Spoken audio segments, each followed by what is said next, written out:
He seems younger than he is, to me. He seems younger than he is, perhaps because he is naive in many respects, and because, well, particularly he's naive in the way of Canada, and I was deliberate. He had to be naive so that every single opinion that he formed, or every observation he made, it should be, in terms of his perspective, be something that was fresh and something that was wondrous. So yeah, in many ways, and it could be also because of this whole comic book kind of angle, somebody who's fascinated by comic books, and somebody who decided to reconstruct the city in terms of his comic book experiences. Yeah, I wondered if you'd even toyed around with the idea of this being sort of like a graphic novel, or having a little bit of being a graphic novel at one point. You know what, I tell you, to be honest, when I heard that they were going to create this cover here and make it kind of graphically novelish and so on, I didn't like that idea, because I had this feeling that what I was writing was sort of different, and I didn't want the interpretation of it to be too much into that sort of genre. But later I realized, listen, this sort of lines between adult entertainment and children entertainment, they've been blurred in any case. Avatar and all these movies and stuff like that people of all ages enjoyed. But I guess what I wanted to do, I chose the comic book angle not because I wanted to make it sort of like a graphic novel and so on, but I felt it was a great way to describe how a young immigrant would view a new city. Because my memory of, I used to read comic books and so on until I was about 19 or so. My memory of the comic book characters was that they were all outsiders, and they were people who were trying to fit into a larger society.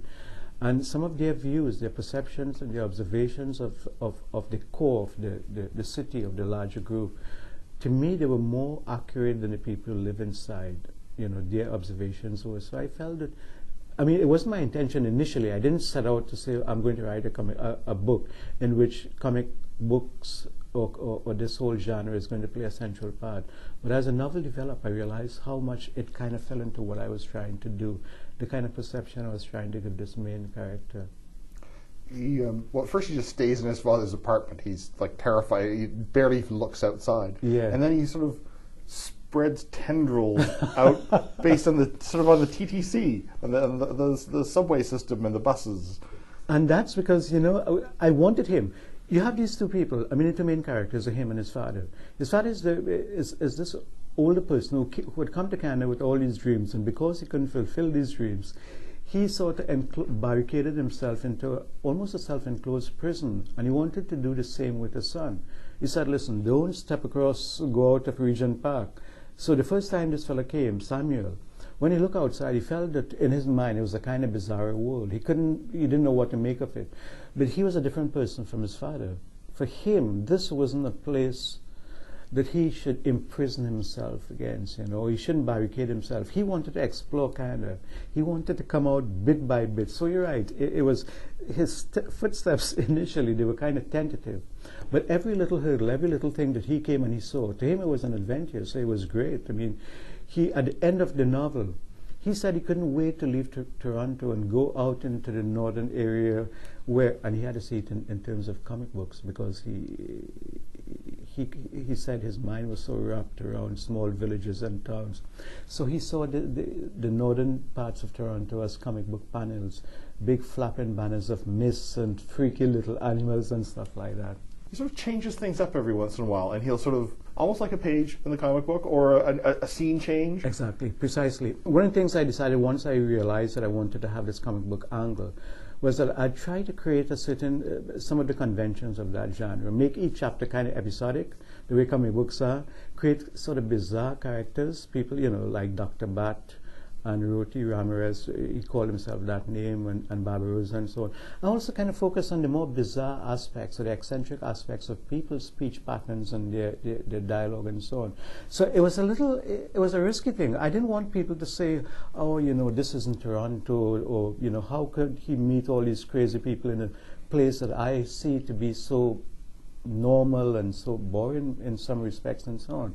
So it was a kind of fine line I had to cross. I wanted to create this kind of comic book aura, but at the same time I wanted to deal with things that I felt were kind of serious, like this whole thing about assimilation and the fact that this fellow realized that to live in a big city and to enjoy it, you had to absorb a bit of it and not do like his father, cut himself off completely from every single thing. But he was trying to figure out what this place was, and he couldn't. And this was part of, I mean, I didn't want to make it too easy. At the end, when his uncle said, what is a typical Canadian? He was thinking of a typical Canadian in terms of a typical somebody from Toronto. He felt that there was nothing like that. And the city itself, he couldn't define it because it was always changing. And also, see, when you talk to people who have lived here, who grew up here and lived here all their lives, they have a particular image of this place that's, to many immigrants, it's a kind of boring, sterile kind of image. They describe it, and I suspect most people who live for too long in a particular place, they view that area in these terms because they've become numb to some of the attractions, like the sound of the streetcars and like in the Toronto Reference Library, all these little groups talking in their own particular language, like Union Station, where, you know, which is a central point in the novel, which, you know, you have people from every part of Canada, perhaps from every part of the world, in this small little confined area. So to an outsider, to somebody like Samuel, these things are very, very fascinating. And I also, in some way, I wanted to present a familiar place in almost in unfamiliar terms. The book is The Amazing Absorbing Boy. I've been speaking with the author Rabindranath Maharaj, and The Amazing Absorbing Boy is published by Knopf Canada.